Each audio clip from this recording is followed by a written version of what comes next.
back on the point. My name is Marcus Smith. Of course, Akil and Easy are by my side.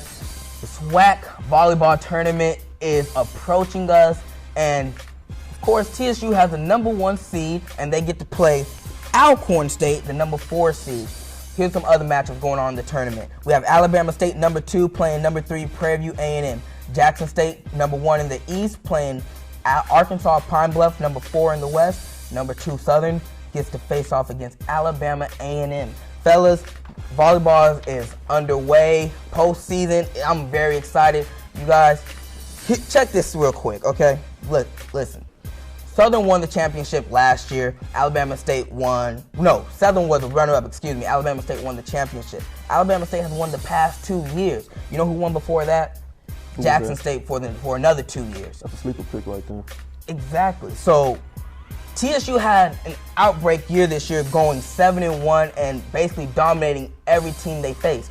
Where do you see them making their place in the SWAC tournament, as opposed to a Jackson State or Alabama State, some familiar faces that we see win the SWAC championship? I just feel like they're the #1. They're not the #1 team for no reason. They've backed it up with strong play led by Taylor Dickerson and Robin Stiggers, our good friends. So I just feel like they've been playing the level and intensity they're playing at. They know that bringing the SWAC championship back home to TSU is urgent. So I think that's what's key for them and big. So I just feel like as long as they're the #1 target, they know what's behind them. They see Southern. We were all there at the game, and we saw how how they got and how they rallied to beat Southern in a great game, one of the top volleyball games in the SWAC this year. So I feel like they have the target, they have the grit, the determination, and the desire to bring home the SWAC championship. Yeah, talking to the players, it's like they determined, like they know it's one game at a time. And I feel like TSU is too strong. You say Taylor Dickerson, and you got Callie Fluke as well. The thing about this team right here,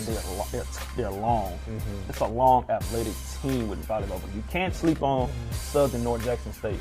Southern is the 3rd seed, like you said, and I feel like that could be the sleeper pick for most people, because we know at the end of the day it might be TSU and Southern in the finals, but Jackson State, you gotta watch out for them as well. But I just see a level of urgency out of Texas Southern. After what I saw the Southern game, they just show a lot of determination and grit, and that's what I like. I just think their toughness, that's what elevating them to play, because I see them, they love to play on the road more at home because they got that mental toughness, and as long as they know they can dominate every set led by those 3 great all-SWAC players, everything will be fine. Like I said, I picked TSU to win the SWAC, but I feel that they can't sleep on these 2 teams because it's a tournament. You can't take one day off. But the things that made TSU better was playing the games against Illinois, Arizona State to help you. Like we talk about them guaranteed wins.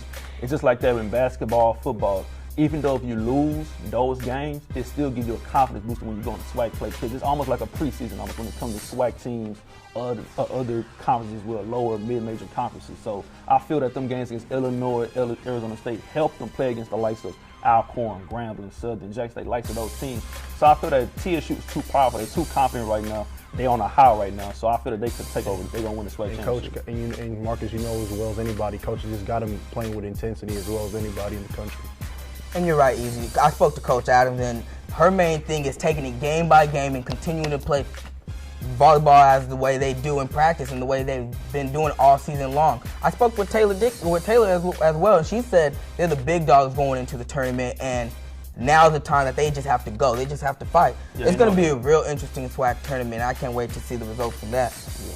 When we get back, we also have some big news out of UFC. That's right. Yeah, Ronda Rousey, she took a beating.